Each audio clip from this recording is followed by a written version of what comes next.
O Enem está logo aí. Vocês estão preparados para encarar as provas de literatura na prova de língua portuguesa, no Enem ou em qualquer outro vestibular? Sabem quem foi Carlos Drummond de Andrade? Não? Então não saiam dessa videoaula. Porque hoje falaremos sobre um dos maiores poetas da segunda geração modernista no Brasil, Carlos Drummond de Andrade.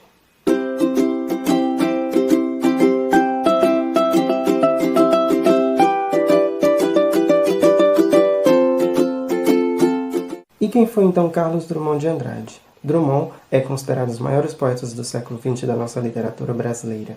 Ele nasceu em 1902 em Itabira, interior de Minas Gerais. Em 1925, formou-se no curso de farmácia, porém ele nunca exerceu essa profissão. A sua paixão era, na verdade, escrever, produzir literatura.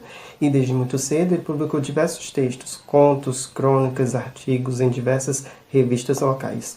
Em 1930, ele publicou sua primeira coletânea de poemas intitulado De Alguma Poesia. O ano de 1930 é significativo também porque é o ano que dá início à segunda geração do modernismo no Brasil. Drummond faleceu em 1987, no Rio de Janeiro. Ele nos deixou um acervo literário riquíssimo, com obras de diversas temáticas e divididas em fases. Bom, como o Rodrigo falou, a poesia de Drummond passa por 4 fases. A primeira fase é a fase gauche. Que fase é essa, Núbia? Não sei, nunca ouvi falar. Então, essa fase diz respeito ao ser esquerdo. Como assim o ser esquerdo? Aquele ser que vai contrário ao mundo, aquele ser que tem como característica o individualismo. Então, essa fase tem como característica a reflexão existencial, o isolamento. Então, há um desencanto perante ao mundo. E uma das poesias que reflete esse momento é uma das poesias mais famosas, de Drummond. No meio do caminho tinha uma pedra. É uma das poesias que fazem parte desse momento de Drummond, de isolamento, de desencantamento, de individualismo. Bom, e a segunda fase, ela é a fase social.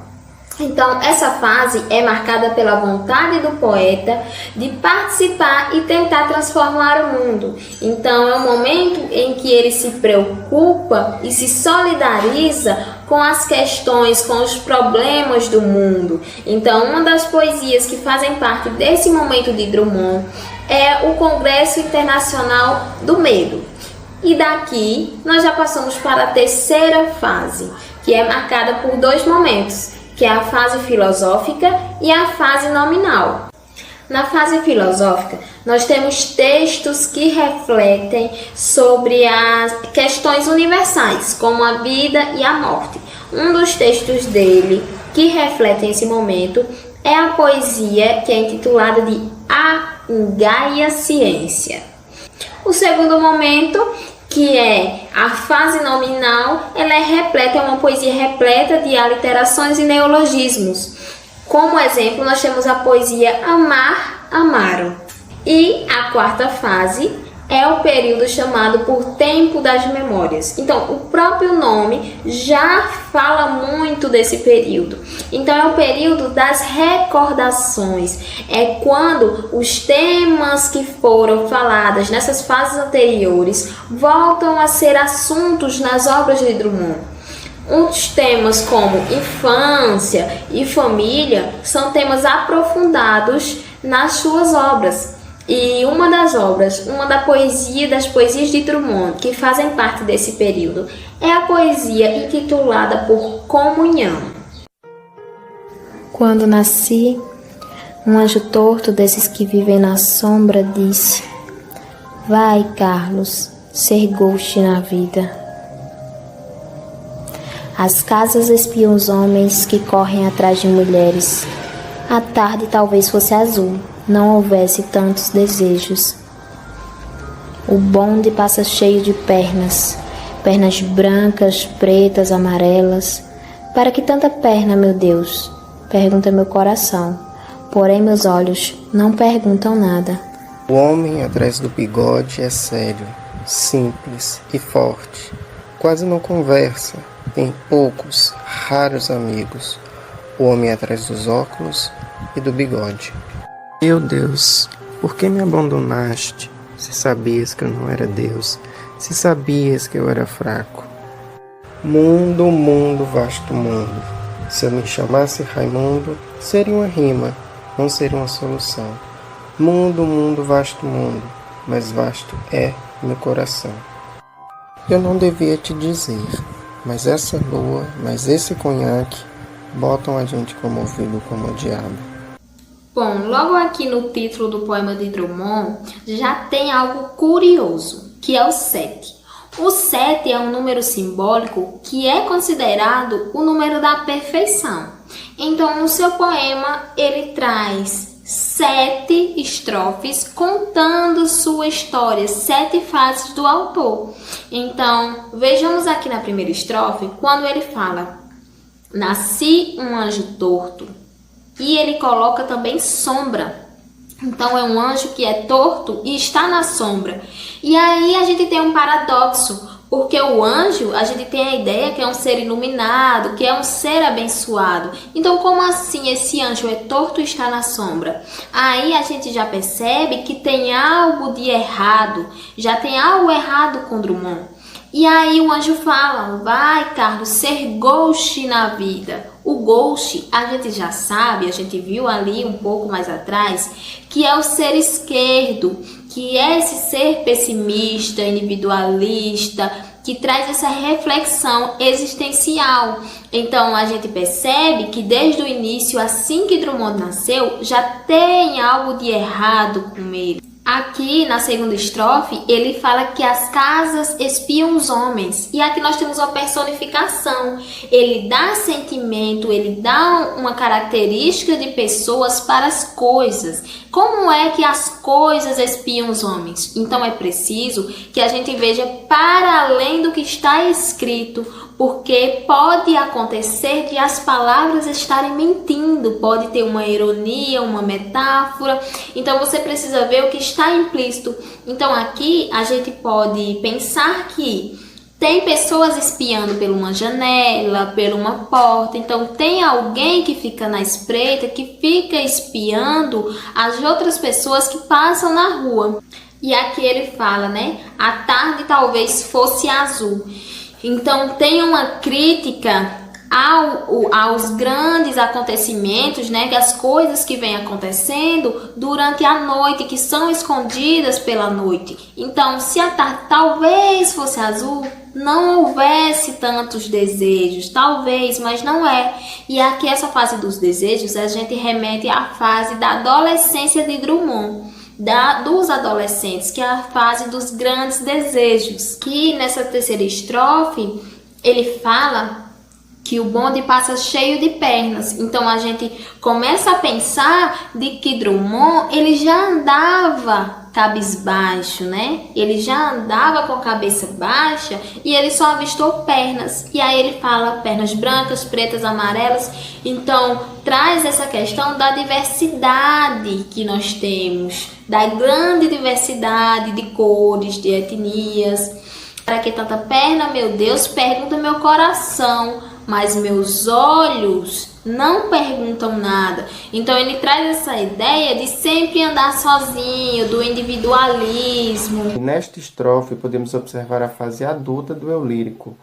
Ele se descreve como um homem forte, sério e simples, criando uma máscara do homem adulto, que tem que estar sempre preparado para o que der e vier. A movimentação da sociedade pede isso, não é? Que estejamos sempre a postos, sempre preparados para uma tarefa, para um trabalho.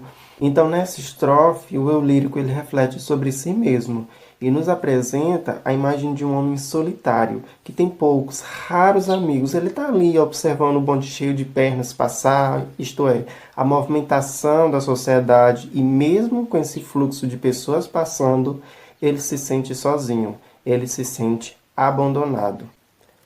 E na estrofe seguinte ele questiona a Deus. Meu Deus, por que me abandonaste? Se sabias que eu não era Deus, se sabias que eu era fraco. Então, diante da solidão, vendo as pessoas passarem, mesmo assim ele continua se sentindo sozinho. Ele então suplica a Deus em busca de uma resposta. E percebam que aqui ele desconstrói aquela imagem de homem forte que ele construiu na estrofe anterior, quando ele diz: se sabias que eu era fraco. Aqui ele deixa clara a sua vulnerabilidade, a vulnerabilidade de um indivíduo que não é um Deus e que pode então ser fraco. Nós não somos fortes o tempo todo, não é mesmo? Temos os nossos momentos de fraqueza. E aí falando em Deus, aqui a gente pode observar também uma relação intertextual com a fala de Jesus Cristo no momento da sua crucificação. Meu Deus, por que me abandonaste? Então, aqui fica evidente o seu sentimento de abandono, o seu sentimento de um ser sozinho, nesse mundo que é vasto. Mundo, mundo, vasto mundo. Se eu me chamasse Raimundo, seria uma rima, não seria uma solução. Mundo, mundo, vasto mundo, mas vasto é o meu coração. Aqui nessa estrofe, o eu lírico é menor que o mundo esse que é imenso, é vasto, e por isso o eu lírico se sente pequeno nele. E nos versos, se eu me chamasse Raimundo, seria uma rima, não seria uma solução. Nós observamos aqui a função de metalinguagem. A escrita fala sobre o processo de escrita. Aqui o eu lírico fala que se ele se chamasse Raimundo, seria uma rima, não seria uma solução. Isto é, escrever poesia não resolve os seus problemas, não é uma solução. Aqui, o eu lírico ainda se sente solitário e não sabe como resolver os seus problemas. E continua se sentindo abandonado nesse vasto mundo. E aí, na última estrofe do poema, vem uma revelação. Quando ele diz: eu não devia te dizer, mas essa lua, mas esse conhaque, botam a gente comovido como o diabo. Aqui o eu lírico revela que a noite, representada aqui pela lua, noite essa que nos faz ficar em estado de vigília, e o conhaque o fez escrever essas coisas do poema, o fez desabafar, falar dos seus sentimentos. O álcool, ele faz isso com a gente, né? O álcool aqui representado pelo conhaque. O álcool nos faz dizer coisas, fazer coisas que normalmente não faríamos, né? Dizer coisas do nosso inconsciente. Então aqui o eu lírico deixa evidente que toda essa reflexão existencialista do poema foi escrita sob o efeito do álcool e da noite.